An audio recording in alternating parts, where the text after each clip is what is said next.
Zack Thompson, and I am on staff here. You're a little bit late on that one, but that's okay. I'm on staff here at Calvary, and we are working through the book of Luke together. We were in life group last week, and one of the couples there talked about, because of the series that we're in, we're reading a chapter at a time, and we aren't able to cover the whole thing when we get here on a Sunday, and so they said that they play a little bit of a game together to see who will be right on which passage we are going over. So I'm excited to see if you are playing that game as well, who was correct that we will be in this part of chapter 6 together. I encourage you to be playing along as you're reading along with us. Last week, we had this incredible call that Jesus gives to his disciples to come and follow him. And we see that they are included in learning from him, of being his disciples, of following after him, but they're also included in the work that he is doing, of making more disciples, of bringing this good news to all people. But this isn't some call that's just given to people back when Jesus was on earth, but we are included in it. Christians at all times and all places, which includes this place too, are included in this, to follow him, to be part of the work that he is doing, to make disciples, to help them see this good news that he brings. And yet we can still marvel at some of the reactions that we see back in chapter 5. Simon sees the power and importance of this man Jesus with this miraculous catch of fish, and it says in response to that he left everything behind and followed Jesus. He left everything behind and followed him. Then we get to Levi. Levi was a tax collector, and Jesus says to follow him, and he too leaves everything behind to follow Jesus. How is that possible? How can someone seek to follow after him with so much sincerity, with so much fullness? How does someone leave everything behind to follow him? Because when I look at my own life, there's still so much that I'm holding on to. There's ideas, dreams, fantasies of mine that I still have and I still hold to. There's still times where I go my own way, think that I know what's best, think that I know what to do. There's so much that I'm still holding on to. How does one leave all of that behind to follow Jesus? And yet, as we read through the book of Luke, in particular, as we get to this chapter that we're in today, I think we see that that's the only way of following Jesus. That Jesus impacts everything, every bit of who we are. He's not just something that we stick onto our lives to fill in the cracks or the holes that we think are there. It's not some safety net for us to fall back onto, but Jesus impacts everything. And we see this because of what he does and because of who he is. Now, I know I normally say that phrase in the reverse order because of who Jesus is and what he's done, but our passage today works in that order. What Jesus does and who he is impacts every part of who we are. So we'll start as the text does. What Jesus does. We are able to follow him fully, to leave all other things behind and follow him because of what he does. Specifically here, bringing in this new era, this new way in what he is doing. Last week when we were in chapter 5, I started things off by going to chapter 6. So it only seems fair in starting chapter 6 to go back to chapter 5. And if you're confused by that, clearly I am as well. But if nothing else, we can pick it up in Luke chapter 5, starting in verse 33. Luke 5:33.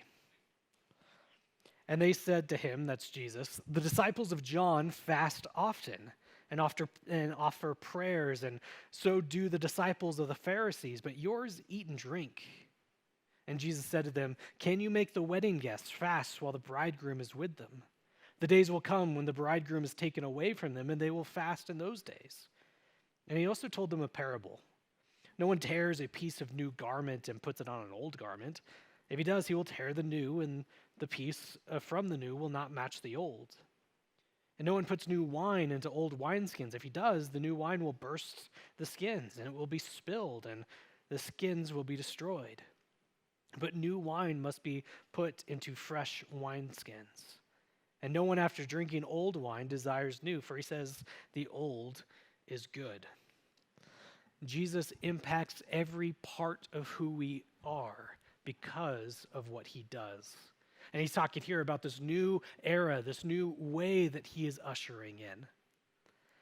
The setting of this is this discussion of fasting. Why are your disciples not fasting?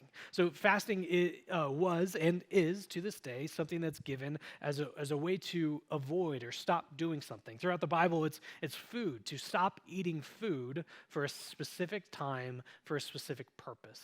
This was a time to worship God, to follow him in obedience, because the Old Testament calls for people to fast, to do this thing. So it's a way of worshiping him, of being obedient to him. And so this question of why aren't you doing it? It seems like a fair question. If the Bible says to do it, if the other religious leaders at the time are doing it, the disciples of John, the Pharisees are fasting twice a week, why aren't you and your disciples, Jesus? It's a fair question. But there's another layer to it as well. Israel is in the midst of a tumultuous history. God called them to be his chosen people. He gave them land, and then Israel fought against each other. And now the nation was divided. Then comes year after year, war after war. These foreign conquerors come, these foreign nations come, and they're conquered, then they're freed, then they're conquered, then they're freed, and then they're conquered. And all the while, we're seeing God is calling for them to be obedient, and then they aren't. And so he has used in the past some of these conquering nations as a way to bring judgment and justice upon his people. And now they're once again have this foreign oppressor on them. And all the while, every single time that these outside influences come, it leaves a little bit of a mark on them. If God has used foreign nations in the past to judge his people, and now there's a foreign nation judging them, are we in that same spot? Has our disobedience got us to this point? Are we at danger? Are we at risk of being like what our ancestors were, where they did not follow God, and this was the result? In the midst of these influences coming on, will we be faithful, or will we turn away from God more? And so these markers of the faith, these signs of trusting in God become all the more important. It's not just that the Old Testament said, keep this fast, but now it is this fast, the marker, the sign of following God becomes so much more significant. Because in the midst of these forces, the midst of these foreign nations, the midst of these influences coming in, I am demonstrating my obedience. I am demonstrating my faith in this very visible and very sacrificing way. But when these markers start to become important, we see some other parts that come with it too. Because it's not just, am I following God? Am I being obedient? But if you're not doing this, if you're not as faithful like I'm faithful, well, clearly you have no respect for God. You're not worshiping him. You're not following him. The sign, the marker, becomes more important than the actual thing. Let me try to explain this. So I know some of you in here are fans of our local NFL team, the Denver Broncos. I assume because you like pain and disappointment. But there are different ways to be a fan of this team. You could watch the games from home, or maybe it's just keeping up with the scores. You check after the game. Maybe you get to go to a game on occasion. Obviously, when it doesn't conflict with going to church, obviously. Or you could be one of those diehard fans. They know everything about the team. They never miss a game. They're the head-to-toe painted orange fans. It looks like a fun way to show your devotion to this team. You love them, and you're showing that with your whole self. But then what if fandom starts to drop off a little bit? Like, hypothetically, the team misses out on the playoffs for 6 consecutive seasons. And so your fandom starts to wane a little bit. People are less devoted to the team as before. I mean, they might bring in a player that gets a little bit of excitement, but then when the results start to drop off, as any adversity is faced, well, it seems to be just more of the same. And people are less devoted. In fact, they're starting to show more attention to some other team in the city, one that may have won a championship recently. Again, all of this is hypothetical. And so fandom is draining. And what a team or what a fan like those head-to-toe orange-painted fans might do, they might double down. They might see themselves as holding on, the real true fans, the model of what it means to support this team. All of you guys who are turning to other things, you're not the real fan. Only real fans are doing what I'm doing. If you are truly a fan of this team, you need to be just like me. Otherwise, you don't even care about them. Otherwise, you're not part of it. If you're not like me, you're not part of this thing. And that's what we see with what's happening with fasting. It's this sign, this marker that takes on more significance than the actual things. We see the Pharisees here, painted head to toe in orange paint with a letter on their chest, G, O, and D. They're showing what absolute devotion is for this thing. And if you are not like them, if you're not as devoted as they are, well, clearly you're not part of it. Clearly you're not following God. Clearly you're not as reverent as I am. And yet what's happening in this is they're using fasting as the sign of if you're in or out, if you're obedient or not, if you're following God or not. When they're using this, they're missing the heart of what fasting was given to be. Fasting is the setting, as we said, it's denying of food. This is to show our dependence upon God. That we are more dependent on him than anything else. And so it's not eating for a set amount of time. I don't know if you realize this or not, but if we don't eat, we die. And so we're pretty dependent upon food. And so what fasting is doing, it's saying, God, I am more dependent on you than even food. I'm more reliant on you than anything else. And so I'm giving up something that I need to live to show my need for you. But fasting is also this time of mourning. That this is a world that's full of toil and pain, that's broken. And so fasting is willingly feeling the pain, the hunger pains that we would have to show that we are longing for the day when God restores things, when he makes things new. It is a way of praying, of pleading out, God, please fix things. Fasting shows our dependence, but also our desire for God to act and work and do something in this world. And Jesus comes and he says, why aren't my disciples fasting? Well, Jesus is fulfilling all the longing that fasting announces. So the mourning piece, the God, when will you act? Jesus is right there. He's doing all that those who fast long for God to do. Jesus has announced that he has come to bring, to set at liberty the captives, to bring good news to the poor, to set at liberty those who are oppressed, to bring sight to the blind, to announce the year of the Lord's favor. All that we long for in fasting, Jesus is accomplishing. And our dependence on God, the reminder of that, well, we don't need to be reminded of our need for God. God's standing right there. Jesus is God who drew near to us. All that is longed for in fasting is being accomplished here by Jesus. And he gets to this with this talk of the bridegroom. He says, you don't fast while the bridegroom is here. And you don't use a wedding as a time of mourning, as a time of longing for something else. It's a time of celebration. I mean, think about it. When we get a wedding invitation in the mail, we don't question, like, is it the chicken or the fish, or do I skip food and use it as a time of mourning and longing for something else? Like, that would be ridiculous. You get the chicken and the fish, obviously. No, but it's not a time of longing for something else. It's not a time of mourning. It's a time of celebration. Jesus is here, God who is drawn near. It's not a time for fasting. It's a time of celebrating. And then he shows why this is with this parable of this new era he's bringing in, the discussion of garments and wineskins. He first talks about these garments that when there's a hole, you don't rip off a new cloth. You don't take some new fabric to patch this hole. For one, you just ruin that new garment that you just had to fix something that was old. But also, as you wash this old garment with the new patch on it, well, the new patch is going to shrink. The old garment, well, it's already pre-shrunk. It's not going to go anywhere. But when you shrink something here, it's going to pull away at the old garment, and it's going to waste this new garment, waste this patch, and destroy the old garment as it shrinks. Same thing with the new wine and old wineskins. New wine is fermenting and it's releasing gases. It's stretching out its container.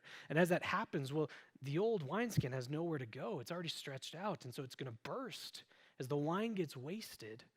And the wineskin is broken. It's useless now. He gives this illustration of this new has come. He has come. He is announcing this good news. And because of that, this new era is here, this new way of relating to God, this new way to be faithful to him.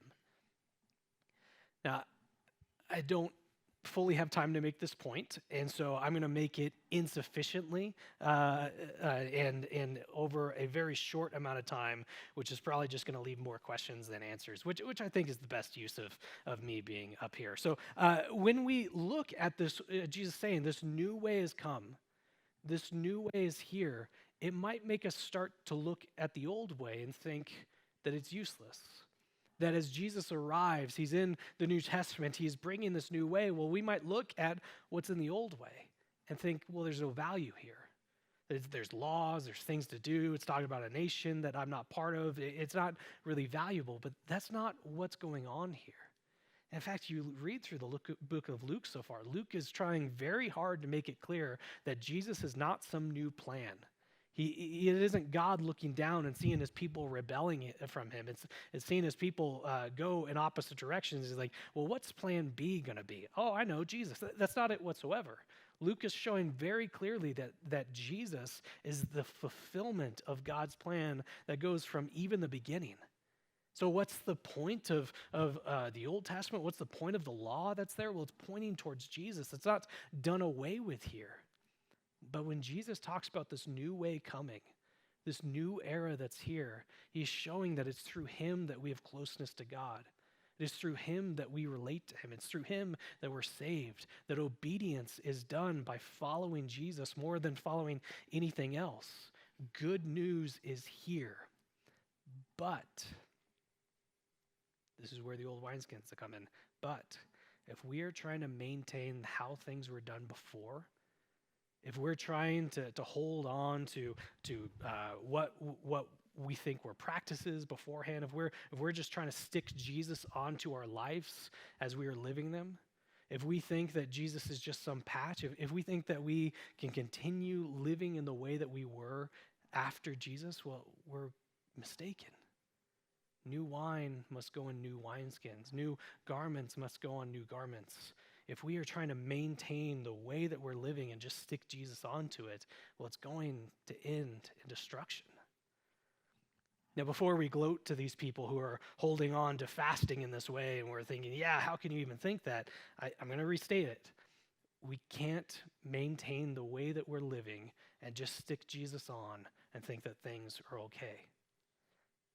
We can't. We can't just add Jesus on to our lives and think that that's good enough. We can't just stick him on like he's a sticker or a patch. We can't just use him to fill the gaps of our lives and think that that is what it means to be living after him. No, Jesus takes over everything. Everything that Jesus comes into contact is changed. As we are trusting in him, as we hear the call to follow him, how do we leave everything behind and follow him? Well, there is no other way. Jesus impacts every part of who I am. How do I define success? That is now changed because of Jesus. What is my purpose? What is my source of joy? What is my call in life? How do I spend my time? How do I treat people who are like me? How do I treat people who are different than me? What do I hope for? What am I passionate about? All of these are changed because Jesus has come. He's brought this new way in. New wine is here. A new garment is here. And that changes everything. And this was the quotation of verse 39. No one after drinking the old wine desires new, saying, well, the old is good. What this is essentially saying is like, well, what we had it's good enough. It's good enough. No, it's not. Something new has come, and it's wonderful because it's only in Jesus that we have been offered this life. It's only in Jesus that we have any sort of rescue. It's only in Jesus that we see this hope and this joy and this peace that's on offer. That Jesus is the fulfillment of thousands of years of longing. Jesus is the answer to the question that's been asked for all time of God, when will you act? It has happened. It is here. Jesus has come, bringing in this new way, and that changes everything. When we have baptisms here, we ask people the question of, what was your life like before Jesus? And what is your life like now that you have Jesus? And the idea is that as we are trusting in him, as we're following him, why someone wants to get baptized is it's this announcement that Jesus has come and he's changed who I am. He's changed me for the good. I was lost, but now I am found. But it's the same question that we might need to be asking ourselves. What's the difference in my life now that I have Jesus? And if the answer is just, well, I have Jesus, we have some bad news coming. We may not realize it, but the garment is ripping, that the wineskin is about to burst. Because Jesus, he impacts every bit of who we are because of what he's done. He's brought in a new way. There's no just sticking him onto our life. There's no using him to fill cracks. He changes everything because of what he does. And Jesus changes everything because of who he is. He's the bridegroom, the long-awaited one, the Lord of the Sabbath, the Son of Man. We had read for us Luke 6, 1 through 11 earlier, and in that we see these two controversial times where the Pharisees come to Jesus and they accuse him of breaking the Sabbath. There's the picking of food on the Sabbath and then the healing of the man with a withered hand, both of which the Pharisees say, you have broken the Sabbath. The Sabbath goes all the way back to the beginning. God created the world and everything in it. And then Genesis 1 tells us that on the seventh day, he rested. Now, God never tires. He has no need for rest, but he does this for a couple reasons. One, it shows us that his work is completed. But two, it models for us to operate in a similar way, to take rest, to recharge, to take the Sabbath, that we are finite beings. We cannot just go, go, go. One way or another, we're going to rest. Either we do so willingly or our body will shut down and force us to rest. And so out of a mercy to us, out of God's kindness to us, he tells us to take the Sabbath, to take this time of rest. And in so doing, it's also another reminder of our dependence on God, our trust in him. I am not working on this day. God, I'm relying on you. I'm trusting on you that I will have enough by sitting this day out from work. And what we do is we fill that time then with worship of him. So the Sabbath was given as a mercy from God, as a reminder of our reliance on him, as a time to worship and respond to all that he's done, all of his graciousness and his goodness. That's why the Sabbath was given. But again, this is a time in Israel's history where they are being oppressed. They have this foreign ruler, and they look back through what God spoke in the Old Testament, and we see punishment being used, punishment for not keeping the Sabbath. And so now, at Jesus' time, there's that wondering of, are we going through the same thing? Is that what's happening here? So we need to keep this marker. We need to keep this sign of faithfulness. Like with fasting, Sabbath becomes this incredibly significant sign of faithfulness. We need to keep it. Absolutely no work is to be done on the Sabbath. Well, what is classified as work? What's work and what's not working? I mean, I want to keep this sign. If this is such an important thing, I don't want to be breaking the Sabbath. So how do I know if I am? What is work? So some of Israel's leaders try to help clarify this because there's lots of questions to be had from that. We're told to keep the Sabbath, honor the Sabbath, and keep it holy, but what does that mean? So some of Israel's religious leaders come up with page after page, command after command, to make sure that no work is done or nothing even close to work is being done. And I mean in excruciating detail. There's this whole section on throwing rocks, When does throwing a rock become work? How far does it need to go? But then what if it rolls? But what if it rolls backwards? Or what if you're not on land? What if you're throwing a rock from a boat to the sea?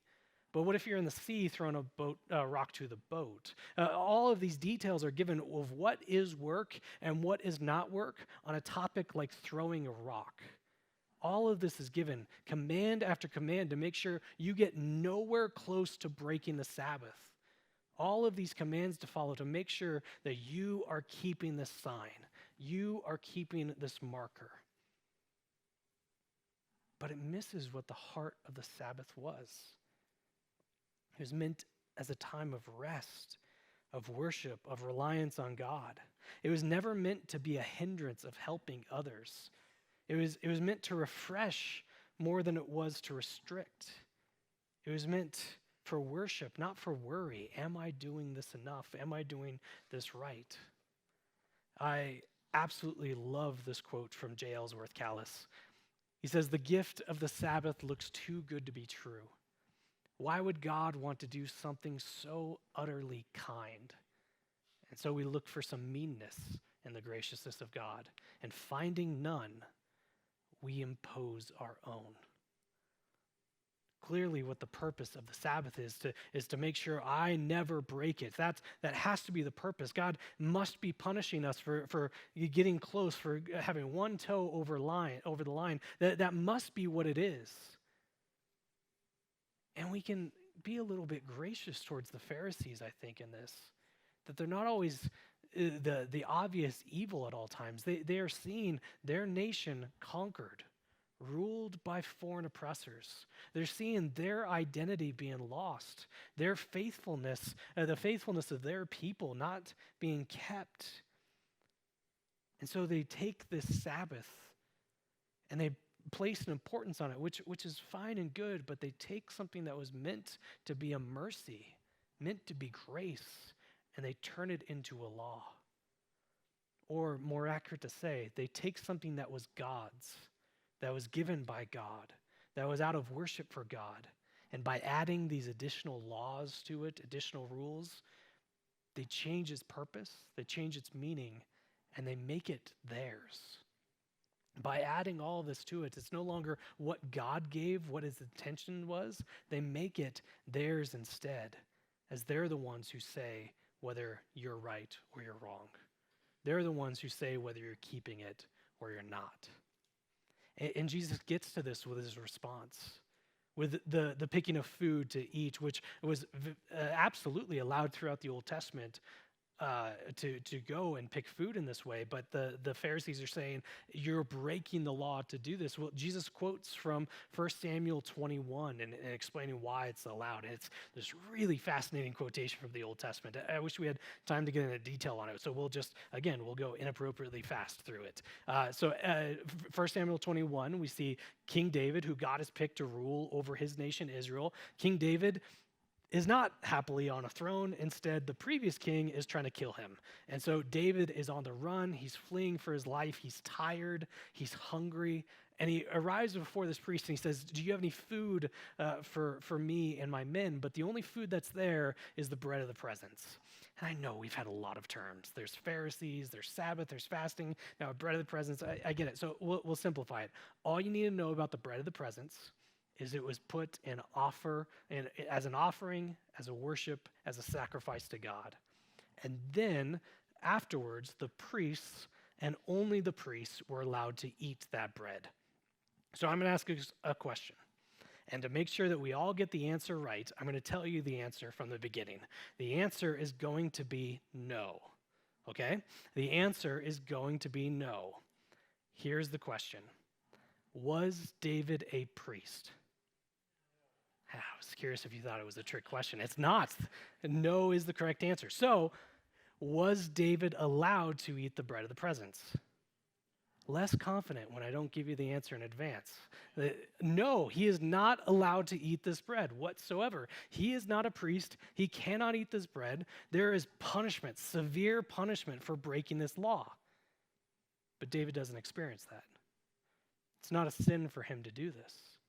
It was okay because of his deep, desperate need, And for that need to be met, well, that was appropriate. It wasn't sin. There was no punishment for him.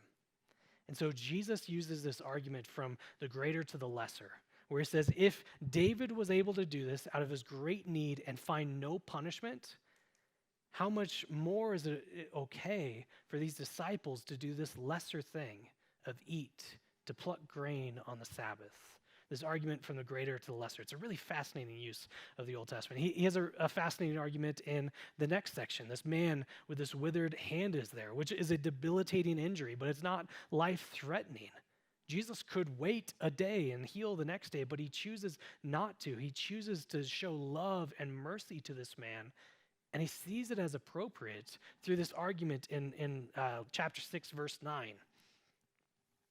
Jesus said to them, I ask you, is it lawful on the Sabbath to do good or to do harm, to save life or to destroy it? Okay, so a little bit confusing there. So essentially the question is, he's saying, so it's wrong to do harm on the Sabbath, right? We would say that's a bad thing to be doing, to do harm to someone on the Sabbath. It's wrong to take someone's life, to kill someone on the Sabbath, right? We would all say that's probably not a good thing to be doing. So if those are the wrong things to be doing, well, then it must be right to do the opposite of them. If it's wrong to do harm, then it must be right to do good. If it's wrong to take a life, then it must be right to save a life. Do you see that argument from if it's the bad thing to be doing, then doing the opposite of it must be the right thing to be doing?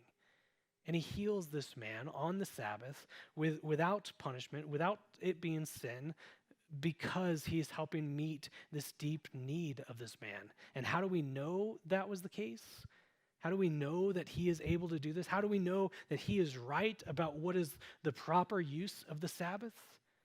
Well, it's because of who he is. He is the one who brings in this new way. He's the one who is the bridegroom who has come. He is bringing good news for all people. But we see more than that. We see who he is in verse 5.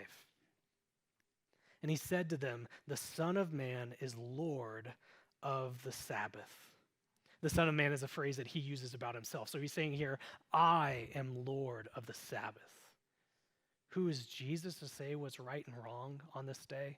Who is Jesus to say what's the right use of the Sabbath? Who is Jesus to say it's okay to pick this grain? It's okay to heal this day? Well, he is Lord of the Sabbath.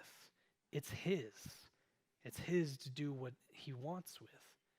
And he demonstrates this by healing the man with the withered hand. If it's sin to do on this day, he's not going to be able to heal him. God's not going to work through him to do something that's wrong, but he heals this man, demonstrating that he is who he says he is. He is Lord of the Sabbath.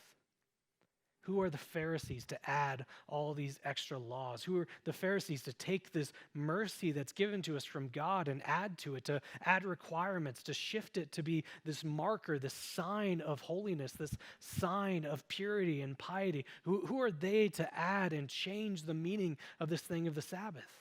And again, I'm not asking these questions to lump any sort of cruelty on the Pharisees. Instead, to help us realize how similar we are. That we operate as if we have a greater say than we do. That we have a bigger piece of control than we actually have. That we have the ability to dictate what happens in our lives and the lives of others. That we are the ones who get to say what is right and what is wrong on an occasion.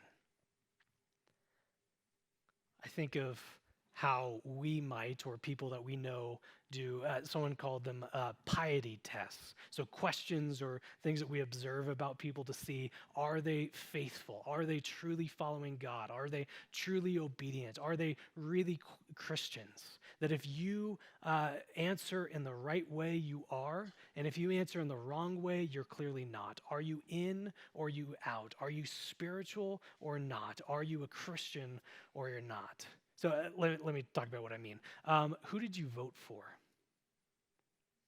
What do you think about this group, this movement, this act?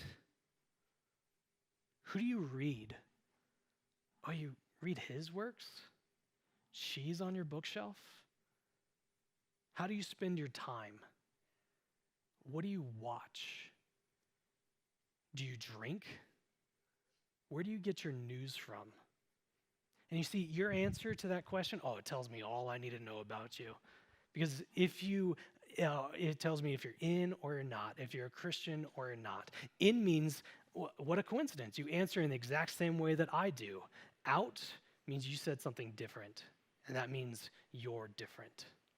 Now, certainly in these ways, there's plenty of ways that people could sin with different usage of these things, but is it holding people to the standard that the Bible clearly speaks about, or do I get to be the one who says what's right and what's wrong? Am I the metric and the ruler that says if you're faithfully following or not? Am I making myself as the one who gets to say what's right or wrong on a topic? Because if we are, then we, like the Pharisees, will realize that we are not the standard of which all others are judged. We are not the ones who get to assess whether someone is in or out. We are not the ones who are called Lord over anything. It is solely because of Jesus that he has this role. It is the one who is called Lord of the Sabbath, Lord of all things, who gets to be the one who speak into it. That if we try to take this position for ourselves, we are sending ourselves and others astray like the Pharisees were. It is not because of who I am, but solely because of Jesus is, who he is, that he gets this role. That Jesus and Jesus alone is the one who calls us to follow him. Jesus and Jesus alone calls us to be obedient in him. Jesus and Jesus alone calls us to life and joy and peace and love and mercy, and faithfulness is up to Jesus and Jesus alone to determine. And this happens because of who Jesus and Jesus alone is. As Simon sees this Jesus, he leaves everything behind to follow him. Levi sees this Jesus, he leaves everything behind to follow him. How is this possible? How is this devotion possible, to fully be following him? Well, it is, in fact, the only way to follow him. Because of what Jesus does, he's brought in this new way. It changes every bit of us, every part of who I am. There's no patching holes. He takes over everything with what he's done. And he does so because of who he is. He alone is Lord. He alone is the awaited one. He alone is the one who's able to do this work, and that shapes every bit of who we are. And yet we still trick ourselves into settling for less, settling for things that I can make, settling for a way that I think is right. We trick ourselves into thinking that this is something better when nothing that I can create, nothing that I can offer is better than what Jesus has here, where I try to take his role. I try to take my works and say that they're better. And yet when I look at myself, I second guess myself for second guessing myself.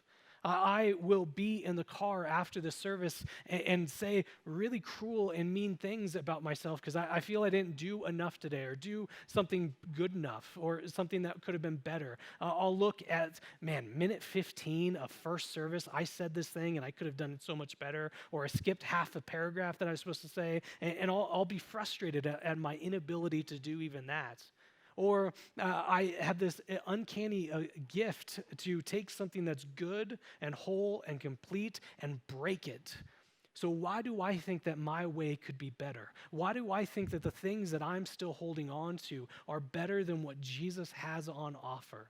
That when Simon sees him, when Levi sees him, when the man with the withered hand sees him, they see that Jesus alone is worthy of following, that Jesus impacts everything, that all other things that we could create or offer or hold on to or think are better, they all fall short of the one who can do all this work, the one who is truly Lord. And he is the one who's worthy of being followed, which is the rest of chapter 6. You read through it, it's what does it look like to follow him? What does obedience to Jesus look like? Well, that's the rest of chapter 6, but it all comes after the fact that he shows what he has done. He shows who that he is and how that shapes everything, that changes every part of all of us. That he, as this loving God who did not allow Simon to continue to fish, but instead be part of this incredible work that he's doing. He, as this loving God who called Levi from this exploitative, pain-causing role that he was in, and instead be part of this mercy and grace of bringing good news to others. That he, as the Jesus who saw this man with the withered hand and said, not one more moment will go by where your life is full of pain and hurts and the ability to work, and instead rescues him from that. That same Jesus who loves us will not allow us to continue thinking that we know what's better. We have this better plan because he lovingly shows us what he has done, who he is, and this way that's for our good and for his glory. Let me pray for us. Father, we are so grateful that you have come. Jesus, as God who is drawn near, the long-awaited bridegroom. God who has come. That we are people trying to find direction, trying to find a way, trying to find something to hold on to, some joy, some hope, some peace to be found in this world. And yet what we can create, what we can offer, well, it leaves us so unsatisfied. It needs replenishing. It takes us in places that we would never want to be at. And yet you have come. Jesus, who shows us the way, that good news is on hand. A new way is here, a way to be close to you, a way to find joy and hope and peace, a way to find life and rescue from this world that we're in. That you have come and you've done all this. And you're able to do all this because of who you are. And that as people, we are given the same call to follow you, and yet we still keep our hand on things behind us. Still keep a hold on things that are lesser. And yet you are the Jesus who impacts every bit of who we are. Every part of us is shaped because we see you.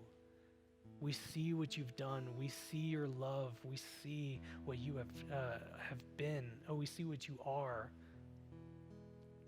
And that causes us to loosen that grip. Causes us to too leave everything behind and follow you. Causes us to trust you and worship you and celebrate. The bridegroom has come.